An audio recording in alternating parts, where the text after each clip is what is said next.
Good day, online viewers. Apartment manager tips here. I wanted to address two questions/comments I got this week having to do with difficult tenants that don't like to follow directions.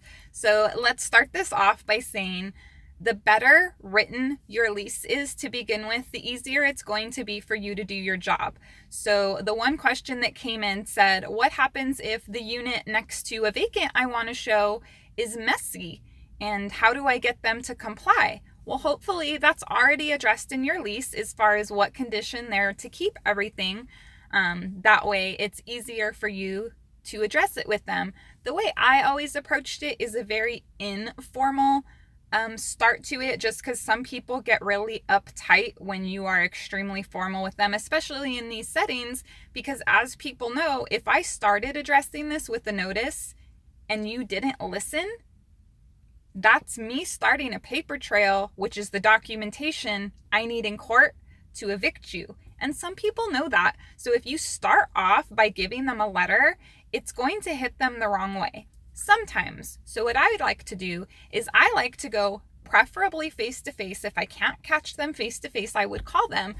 Hey tenant, I'm not sure if you're aware, but the unit next to you is vacant and I'm going to be showing it starting here pretty soon. I noticed that your yard could use a little bit of attention, or whatever it is. I noticed your blinds are broken. I noticed blah, blah, blah. So bring to their attention what it is in a super friendly kind of a I just noticed way, and then give them a deadline to fix it. So say it's a Monday.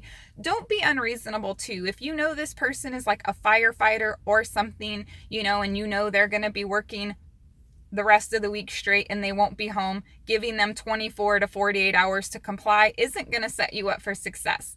So try to be reasonable when you're asking people to do things, but give them a reasonable amount of time. Maybe it's a week, or, if they have some trash that they left on their front porch that's attracting wild animals or whatever, yeah, maybe in that case you want to give them 24 to 48 hours, but make sure you're consulting your lease with what your lease says you can do first.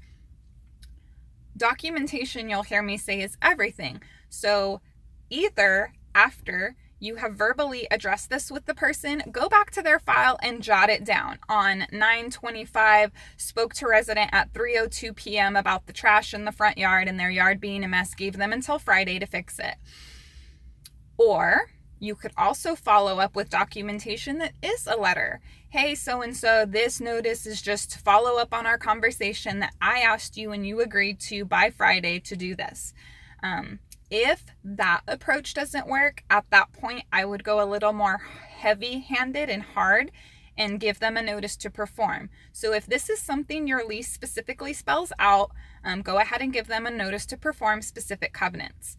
Some leases have wording in them, even if it doesn't specifically address you can't leave trash in front of your unit. Some leases have wording that says you will comply with all requests from management. So make sure you know what your lease says, and furthermore, how to use it and how to enforce it. Doesn't matter what, make sure you're checking your local ordinances and laws. I'm out of Southern California. I know how things work here. I know in other places it's different. But even if my lease doesn't specifically say something, the state backs me up here that as long as I've made a request in writing to them, as long as my request isn't illegal, they do have to comply. For instance, my lease doesn't say you can't walk around with your blinds open naked, but that could be considered a nuisance, so make sure you know how to address things. Also, what happens when this person just completely refuses to comply? If you know from the start that this is the kind of person you have, I wouldn't spin my wheels. Don't get me wrong, I have, but I'm trying to give you guys these tips to make things easier on you.